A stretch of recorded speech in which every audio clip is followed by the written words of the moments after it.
So I completely forgot that my buddy Richard lives in Boise, and he was walking down the street and he saw me. This dude gives me a call up and he's like, Daddy, I see you, turn around. I'm like, what?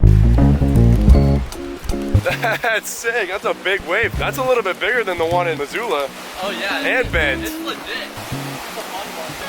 Like, you're saying that? I feel like the actual like handball. When this camera's rocking, don't come knocking.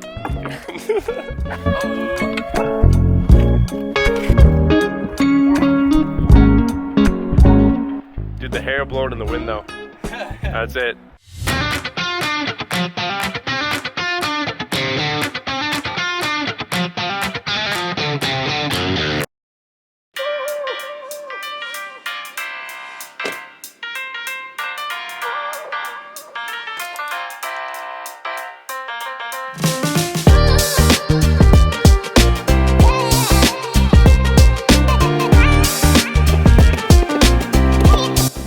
Not too bad.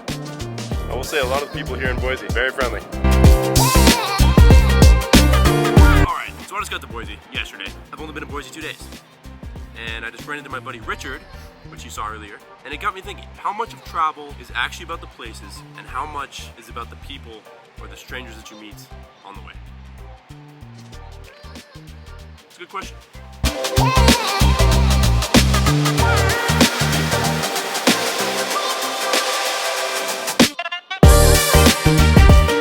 Okay, now step one, coffee.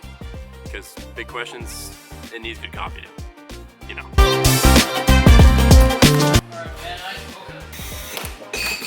Have a good one, boss. You too.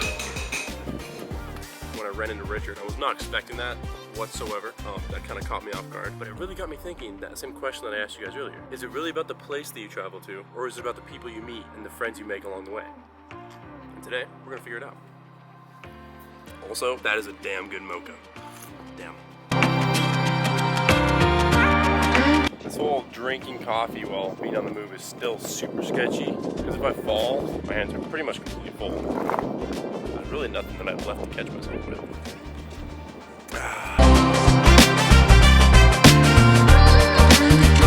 So here's the thing, travel solo long enough and you kind of get good at being your own company. Sometimes that makes you wonder, what are you missing out on by, doing it all alone? What if you become like one of those grumpy old men that just can't figure out how to be around people in general? I'm telling you, it's got me thoughts.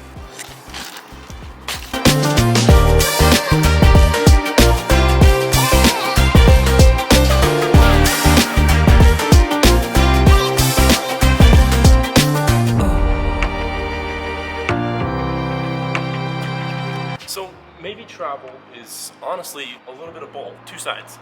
On one hand, you don't always want to be with someone else, 24/7, unless you're married, of course. You don't want to travel full-time with somebody else forever, so it'd be a two-side part. You wouldn't just want to travel alone forever. You want to meet up with people on the way, but you wouldn't want to be at the point where you're traveling with someone the entire time. Yeah. Whoa, that's sweet. The old Ford. Nice. I love old cars, man.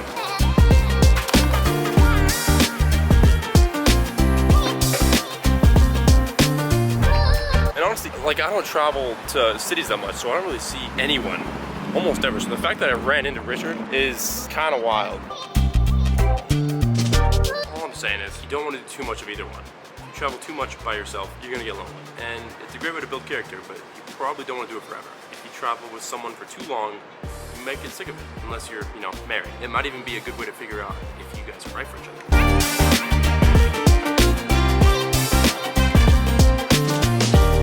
When you travel solo, it feels, like the place is kind of your company. And that's perfectly fine. At some point in everyone's life, they have to feel what it's like to be lonely. When you're traveling, it's obviously gonna be more fun if you're traveling with your friends, but you should also learn how to travel by yourself. It's been one of the most growing experiences I've ever experienced, and it's helped me become who I am today.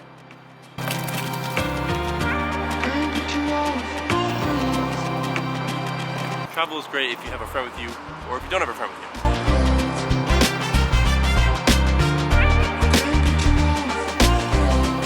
Is that a slide? Wait, what?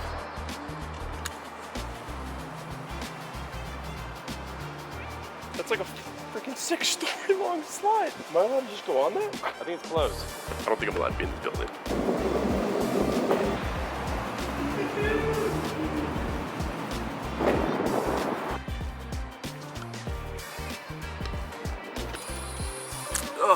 hot. Oh look, they have a doggy option. How does that work? That's so cool.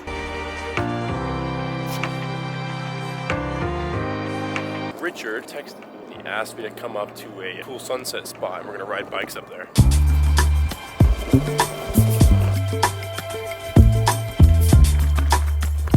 I made it to Richard's house. Richard, konnichiwa. Oh, that'd be funny. This guy doesn't remember the password. That bike looks like a kid bike when you're standing next to it. Do you want to take your... My longboard? Yeah. I don't think it'll go that far. No, let's screw it. We're gonna take the truck.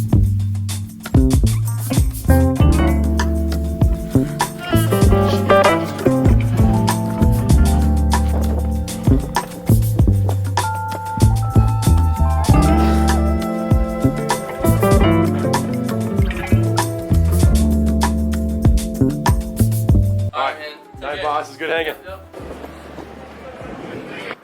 Well, we made it back to the truck. Somehow. And honestly, to close out this video, I'm kind of lost myself. It comes down to where you're at in life, age that you're at, and it comes down to the mindset. So when it comes to where you're at in life, what I mean by that is, are you okay with solo traveling, or do you need someone with you at that time? If you're younger, you're more likely to need somebody with you to travel. If you're older, you're more likely to be okay going solo because you've probably already experienced loneliness. If you're younger, you're probably looking for friends still, or you're probably looking for that group of people that you want to hang out with or have friends for the rest of your life. Now, when it comes down to mindsets, I mean, if you want to travel at all, at some point in your life, you're gonna have to be okay with traveling solo. There's nothing about it that is going to push you away from that. At some point, you will be alone on the road or in a plane, going to a foreign place they've never been to. It's gonna happen if you're in the travel community. And it just comes down to the mindset is, can I do it? And will I push through if I don't think I can? And I will see you guys tomorrow. Peace.